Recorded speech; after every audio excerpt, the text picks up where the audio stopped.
We're on a journey to enhance your negotiating system. We're doing that by building a blueprint, constructing a blueprint, which takes you through the various steps of building a great negotiating strategy. Here's a real anchor spot in our blueprint. This is a real foundation which we've got to build, and it's one word, the C word, and it's concessions. Concession. What is the question negotiators always have? Should I give?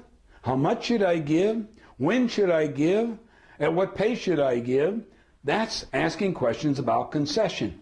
Oh, I ran across a great definition. Let me see if I can read it to you. Yeah, it defines negotiation as a learning process whereby each party reacts to the other party's concession and concession patterns. Listen, the definition of negotiating is reacting to the other side's concessions, what concession they give, and their pattern for doing it. One thing we've got to understand, we've got to be more attentive to the concessions we give, when we give them, and how we give them. And we also need to be very alert to our opponent and watch how they give concessions, because every concession they give and the manner and pace at which they do it should be very enlightening to us. Unless they're the greatest negotiator on the planet, they are simply giving concessions without thought of how it comes across. We want to be one step above them. We want to be able to monitor our concession pattern, and we want to make sure we also observe and react properly to theirs. There's 5 rules of concessions which you may want to jot down. They're going to be very helpful for you to start building a great concession strategy system. The first one is give a concession only when you're sure the other party will not. Now, you got to put that into context of a negotiation. Let's be candid. Many times you need to give a concession to kind of get the ball rolling. It's like, who's going to go first? I'm not giving, you're not giving, I'm not giving. How many think somebody needs to break the log jam, make a concession, maybe a conditional one? Well, you know, I might be able to do this if you could do that. How many think that's a concession with a condition? You see how you can structure it? So you can easily pull it back. But when do you do that? You know, I'd really like to hear from you. I got to believe that you could do a little bit better for me on that. Notice how you're begging them to give a concession. Don't you give one unless you've given your level best to get a concession out of them. So what's rule number 1? Don't give a concession unless you're sure, positively sure, that you won't get a concession from them. Here comes number 2. If at all possible, give a concession in a low value item to you, which might have a higher value to them. You're buying something from factory and they are way, way backed up. They are so backed up they can't fill their orders. They got a problem in the assembly line. So you ask for a better price. They won't give it to you. You say, you know what? How about you give me the price and why don't you delay shipping for 60 days? How many think they are thrilled to have 60 days to fulfill an order? And frankly, what you're buying is not something you have to have this instant. Do you understand? You gave up something of very little value, waiting, in exchange for a big value. And what is it? A discount on the price. Start watching in family negotiation, in purchase negotiation, in negotiation with your peers and so on. Start looking for things that fall in that same category. And that is, start giving away things of little value in exchange for something bigger. Notice it's still a trade-off. It's just one is weighted in their favor, one in our favor. It's a win-win. That's what we're looking for. Let's go to rule number 3. Once you give a concession away, it has no value. You may be puzzled at that. Listen, when you say, you know what, I'll come up another $5. As soon as they've got your $5, how many think they already know where you are? They already know that has already been, that's a bullet that's been fired. You don't have to worry about it hitting you again. You don't have to give anything up to get it. It's gone. Once a concession is given, it has no power at all. So what's the message? Don't be quick to give concessions. When you give concession, you can't unring the bell. You can't draw it back. Well, maybe you can. We'll talk about that later.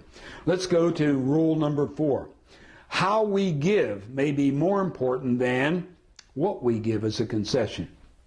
How we give it may be more important than what we give.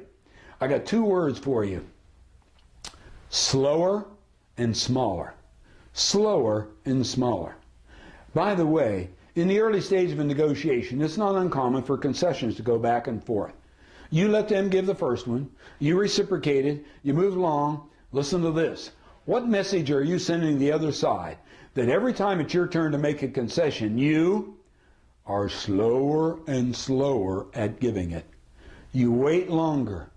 If you gave the first concession in an hour, make the next one in 2 hours, the next one in 4 hours, the next one in 8 hours. When you're up to 2 or 3 days, what message is the other side getting? They're about out of concessions. It's taking them longer and longer and longer. That is exactly the message you want to give. And make them smaller and smaller and smaller. The big concession should be up front. Then it should be getting smaller and smaller and smaller. Everybody seems to realize, he gave $500 the first time. It was only $200 the next time. He's down to $75 this time. He only gave me $15 the last time.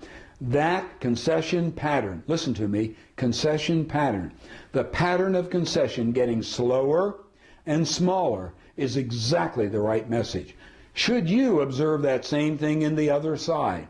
If you don't think they're sophisticated negotiators, they're not posturing, they're not sending you false messages. When they get slower and their concessions get smaller, you got to do something.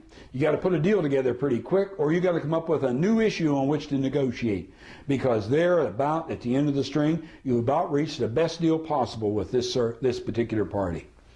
Now let's go to one more concession. This is one, when I first heard it, I thought, oh, this can't be right. And listen to what it is. Concessions can be retracted. You can take a concession back. Oh, wait a minute. Be ready. The other side is going to have a major conniption. They're going to have a hissy fit. Well, what do you mean? You offered $100 and now you're backing it down to $95? Well, wait a minute. What happened to the 100? And you simply say, you know what? I just got too caught up in the negotiations. I just kind of lost my head. Now that I crunched some numbers, I don't know what I was thinking. I must apologize. I am so sorry. I really hate doing that. Or I check with my wife, and I got to tell you, there's no way. She reminded me of our budget, and I'm sorry, I've got to pull that back off the table. How many think that is sending a message that's going to resonate like a cannon in a tunnel? It's going to be amazing. If you retract, wait. Remember the rule before where we said make the concession smaller, smaller, smaller? I'll give you 500 off. Okay, now I'll give you 200 more. Okay, now I'll give you 75 more. Now I'll give you another 15 more. And then the next time you said, wait a minute, I was wrong on that 15. I can only afford to give you 50. How many think when you backtrack, retract, how many think everybody knows that is the end of the line? They have got to put a deal together now, or this isn't going to go anywhere.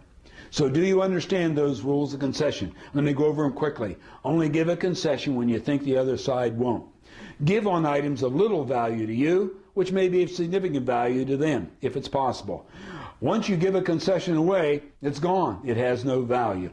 Here's number 4. Watch your concession pattern. How you give a concession: speed, remember, gets slower; size, gets smaller; says more than any dollar figure you give. And last but not least, what's the last rule? The last rule is, don't be afraid to pull a concession back. It is one they will never miss. They'll say unfair, unfair, unfair negotiating. Just tell them to take a heavy pharmaceutical and get over it, because you're still taking it back. All right? Let's end our discussion of concession by saying, what benefit would we get from giving or getting concessions?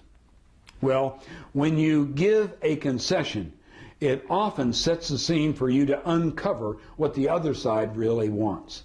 In the early stage of negotiation, everybody's kind of afraid to speak. Everybody's playing it really close-lipped. They're just tight-mouthed. They're not going to say anything. All of a sudden, when these concessions start coming out, all of a sudden people say, well, you know, price is really important, but boy, I got to have delivery when I need it. How many think you just found out? Delivery is more important than price. Give a concession, loosens the tongue, allows people to relax, and they start telling things which are vital for us to know as effective negotiators. Here's the second thing giving a concession will do. It will tell us how much they want a particular item. If we make a concession and it has no impact at all, They almost pass on it. Sigh and yawn. How many think this is somebody who doesn't want this deal very bad? You gave a concession, got no response. How many think you're going nowhere fast? You probably ought to say, this may not be a deal I can afford to put together. So it determines how much somebody wants it.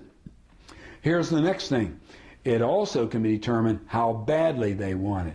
And here I'm saying you try to test and see what their motivations are. How long have you been looking for this? What other prices have you gotten? How soon do you need it? What are you going to use it for? Have you had one of these before? Have you had one that failed you? Has it broken down? What are your friends telling you to do? You understand, all these questions help you determine how badly they want this item.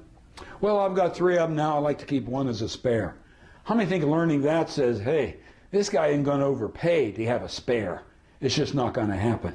Another thing a concession will tell you is how much the other side is willing to give up. If you give a concession and they don't give much back to you, they're either a great negotiator and posturing to take advantage of you, in which case you better be on your guard, or it simply says they didn't come in at a high or low ball offer. They came in pretty much where they intended to end up. Somebody asked me once, well, that's your price. Do you have any wiggle room there? How much room do you have on that? And I said, you know what? I didn't price it to negotiate. I priced it to sell. I priced it to sell, not negotiate. Now, how many think there are 2 strategies when you price something? You can price it high and be negotiable, or you can price it right and stay firm. There's a real power in pricing it right and staying firm. The other guy says, wait a minute, I've already made 3 concessions. I said, yeah, but you understand, you lowballed me right from the beginning. I know it and you know it. You check the market. My price is dead on. I'm sorry, that's what it's worth. That's the value of my service. That's the value of my product. That's what I should be able to get. When you start pricing it right and staying firm, you're going to come out with more good deals than ever before. Look, any of these rules, any of these are all interrelated. All the negotiating techniques we're talking about here on this negotiating blueprint are interrelated. They're not standalones. You're going to be bringing in how to put together an offer, react to an offer, concessions, mistakes. You're going to find I'll be repeating myself, and you'll say, John, I heard that before. That's because, folks, it's all interrelated. The bottom line is, I want to have a new you coming out of negotiation. I want you to send a bottom line signal when you negotiate. I want you to be careful to always be decreasing your concessions. And I want you to be ready to walk out. Good negotiators know when to say when, end it. I've got no more concessions. If you don't either, I think we need to part right now. How many think that is devastating to another side that really wants the deal? Look, I can get a sense already, just as looking at you, that you've got the capacity to put these concession rules to work for you so you can get more deals, have more power, more confidence when you're a negotiator. That's what good negotiators are all about.